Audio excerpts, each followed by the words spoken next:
दोस्तों लगातार मैं आप लोगों के लिए वीडियो बना रहा हूं जिसमें फ्री लाइव टीवी वगैरह दिखाए जा रहे हैं, जिसमें एंड्रॉयड टीवी से रिलेटेड आपके क्वेश्चन के मैं आंसर भी दे रहा हूं और लगातार उस टॉपिक पे वीडियो बनाने का प्रयास कर रहा हूं। बता दें कि आज का टॉपिक रहेगा स्टोरेज जो एंड्रॉयड टीवी का रहता है वो फुल हो जाता है या फुल नहीं भी हुआ है तो उसको बढ़ाने के लिए क्या तरीका है। तो उसको मैं आप लोगों को आज दिखाऊंगा। आज हमारे पास ये एक पेन ड्राइव है, इस 16 64 GB का पेन ड्राइव है। इसके बारे में मैं आप लोगों को दिखाऊंगा कि कैसे इसको लगाने के बाद इसको मेन स्टोरेज बनाया जा सकता है। एक्सटर्नल स्टोरेज है, इसको मेन स्टोरेज कैसे बनाया जाएगा इसके बारे में बताता हूँ। तो चलिए मैं इसको लगा लेता हूँ, उसके बाद फिर आगे की वीडियो दिखाता हूँ आप लोगों को। अपडेट के ऑप्शन पे दोस्तों जाकर जैसा के कि मैंने क्लिक कर अपना लेने पेन से ड्राइव ओके बटन लगा को दिया है, तो अपडेट होने यहाँ पे लगेगा। सैनडिस्क यूएसबी शो कर रहा है। ठीक है, तो यहाँ अपडेट सी होने एस के बाद दोस्तों एक्सप्लोरर फाइल ऑटोमेटिक का ही भी दिखा रहा यहाँ है। पे अभी हम इसको यहाँ पे कैंसिल कर लॉगिन का देते हैं। ऑप्शन सबसे ओपन हो पहले आपको जाएगा। लिए चलते हैं अपने टीवी के स्टोरेज वाले में, स्टोरेज ऑप्शन पे। तो हम यहाँ पे नॉर्मली ऐप वाला बटन दबा देंगे। ठीक है, यहाँ ऊपर हम जाएंगे, देखेंगे, देखिए सैनडिस्क यूएसबी ड्राइव दिखा जियो रहा है। नंबर और तो ओटीपी हम सबसे डालने के ऊपर बाद चले चलते हैं वहीं वेरीफाई वाले ओटीपी ऑप्शन पे। पर क्लिक करेंगे तो आगे प्रोसेस बढ़ेगा। यहाँ पे जैसे ही हम क्लिक करेंगे, सबसे शुरुआत में यहाँ पे देखिए स्टोरेज दिखा रहा है ना, 28 GB का है, 2 GB भरा हुआ है और 26.5 GB खाली है। तो हम इसको यहाँ से बैक कर लेते हैं। और दूसरा ऑप्शन भी है जिससे हम अपना स्टोरेज दोनों प्रकार का देख सकते हैं, इंटरनल स्टोरेज और यूएसबी स्टोरेज। तो उसके लिए हम सेटिंग में आ जाते हैं। सेटिंग में आने के बाद डिवाइस प्रेफरेंसेस, उसके बाद हम नीचे आ जाएंगे स्टोरेज।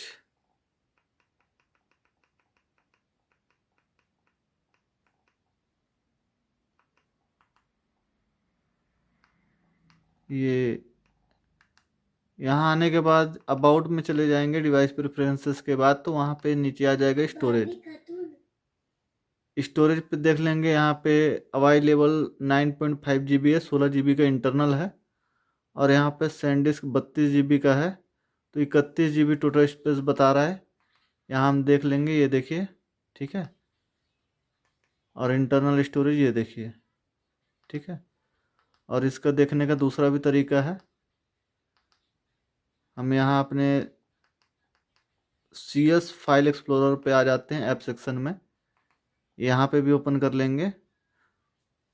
तो यहाँ पे दोस्तों आपको सीधा सीधा दोनों स्टोरेज दिखा देंगे। ठीक है, यहाँ पे देखिए सैनडिस्क ये दिखा रहा है आपको डिवाइस, और यहाँ पे उसका पूरा स्टोरेज का डिटेल है। ठीक है दोस्तों, यहाँ से हम बैक कर लेंगे। मेन स्टोरेज भी आप देख लीजिए, यहाँ पे मेन स्टोरेज जो इंटरनल स्टोरेज है वो दिखा रहा है 40% यूज़ हो चुका है। ठीक है, बैक कर लेंगे। बैक करने के बाद हम फिर से अपने सेटिंग पर जाएंगे, जहाँ से हम अपने यूएसबी को इंटरनल स्टोरेज बनाएंगे। ठीक है, तो दोस्तों इसके लिए यूएसबी जो अपन पेन ड्राइव लगाए हुए हैं, उस पेन ड्राइव को इंटरनल स्टोरेज में कन्वर्ट करने के लिए, मेन स्टोरेज में कन्वर्ट करने के लिए हम सेटिंग में जाएंगे। सेटिंग में जाने के बाद डिवाइस प्रेफरेंसेस, अबाउट में स्टोरेज। ये अलग अलग टीवी पे अलग अलग तरीके हो सकते हैं इसको सेटिंग करने के। तो स्टोरेज पर ही जाने के बाद ये होगा, इतना जान लीजिए, जो कि सेटिंग में मिलेगा। हम यहाँ रिमूवेबल स्टोरेज देख लीजिए, सैनडिस्क यूएसबी ड्राइव दिखा रहा है, इस पर क्लिक कर लेंगे। और देखिए यहाँ पे एक ऑप्शन है इजेक्ट करने का, जिससे हमारा पेन ड्राइव का इसमें से इजेक्ट हो जाएगा, हट जाएगा, शो नहीं करेगा अपने टीवी में। और यहाँ दूसरा ऑप्शन है erase and format edge device storage, इस पर क्लिक करेंगे। इससे होगा क्या, हमारे जो पेन ड्राइव में जो कुछ भी डाटा है पहले तो वो डिलीट हो जाएगा, उसके बाद फिर ये हमारा मेन स्टोरेज में आ जाएगा। तो हम इसको करने के लिए अपना जो भी स्टोरेज है, अलग से जो एक्सटर्नल डिवाइस लगाए हैं हम सैनडिस्क का पेन ड्राइव, तो उसका अगर आप चाहेंगे तो उसको, उसका डाटा जो है उसको अलग से रिकवर कर लें, उसके बाद ही ये प्रोसेस करें। ताकि आपका डाटा डिलीट ना हो। ठीक है, तो यहाँ पे हम इस पर ओके कर देंगे। Format edge device storage cancel करने के लिए भी आ रहा, फॉर्मेट करने के लिए भी आ रहा। तो हम यहाँ पे इसको फॉर्मेट कर लेते हैं। तो यहाँ पे ज़्यादा समय नहीं लेता है, जल्दी हो जाता है। ये देखिए यहाँ पे हो चुका है। This may take a moment, start हो चुका है उसको फॉर्मेट करना, रिकनेक्ट कर रहा है इंटरनल स्टोरेज के साथ में। दोस्तों इसमें ज़्यादा समय नहीं लगता है, जल्दी हो जाता है। मैं पहले भी आपको कई बार बता चुका हूँ। ये देखिए यहाँ पे हो भी चुका है। और यहाँ पे ये लिखा रहा move data to SanDisk USB drive, move your photos files and app data to SanDisk USB drive, this may take a few minutes, some app work would not work correctly during the move. ठीक है, यहाँ पे आप तत्काल में move करने के लिए मूव नाउ पे क्लिक कर सकते हैं, बाद में करने के लिए मूव लेटर। तो हमको आपको दिखाना है कि कैसे इसको करना है, इसलिए इसी में कर लेते हैं मूव नाउ पे। तो ये कुछ समय भी लेता है, आपका जैसा ऐप है आपके डिवाइस में उस हिसाब से काम करेगा। तो यहाँ पे हम इसको ओके कर देते हैं। ओके करने के बाद देखिए यहाँ पे स्टार्ट हो गया moving data to SanDisk USB drive. ठीक है, तो दोस्तों ये ज़्यादा समय नहीं लेगा और जल्दी हो जाता है। इसमें बस थोड़ा सा समय लगता है। मैं आपको कोई भी चीज़ स्किप करके नहीं बता रहा हूँ, पूरी जानकारी दे रहा हूँ। वैसे भी कुछ ऐसे ऐप के बारे में मैं जानकारी दे दिया था जिसके कारण 2 वीडियो मेरे डिलीट हो चुके हैं। तो यहाँ पे सारा सिस्टम हो चुका है। अब यहाँ पे दोनों डिवाइस एक ही हो गई है। तो यहाँ पे देखिए, ठीक है, अब हम यहाँ से बैक कर लेते हैं और अपना यूएसबी देख लेंगे।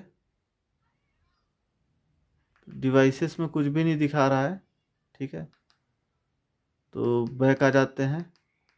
मेन स्टोरेज के लिए यहाँ CX फाइल एक्सप्लोरर में चलते हैं। यहाँ देखिए वो अब नहीं दिखा रहा। ठीक है, क्योंकि वो हमारा मेन स्टोरेज हो गया है। अब यहाँ मेन स्टोरेज जो है 30 GB का दिखा रहा दोस्तों। ये देखिए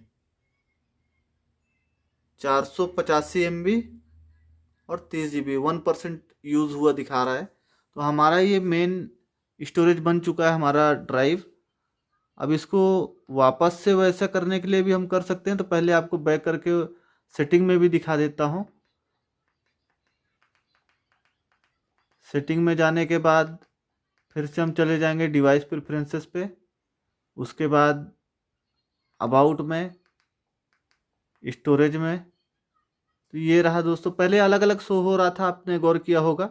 अब देखिए सेम शो हो रहा है। ठीक है, इंटरनल स्टोरेज, ये देखिए माइग्रेट, ऊपर में देखिए लिखाया हुआ migrate data to this storage. ठीक है, फिर हम यहाँ से बैक कर लेंगे, सैनडिस्क ड्राइव पर आएंगे। यहाँ देखिए इजेक्ट का ऑप्शन आ रहा है और दूसरा ऑप्शन अब आ रहा है erase and format as removable storage. तो यहाँ पे हम आकर के क्लिक कर देंगे तो ये हमारा जो पहले का डाटा सब डिलीट हो जाएगा और ये फिर से स्टोरेज जो है यूएसबी अलग हो जाएगा और इंटरनल स्टोरेज अलग हो जाएगा। तो दोस्तों हमारी वीडियो कैसी लगी आपको, ये हमको ज़रूर कमेंट में बताइएगा। और हमारा ये यूज़फुल रहा होगा वीडियो आपके लिए, आपके काम आया है, तो हमारे चैनल को सब्सक्राइब और लाइक ज़रूर करें। धन्यवाद।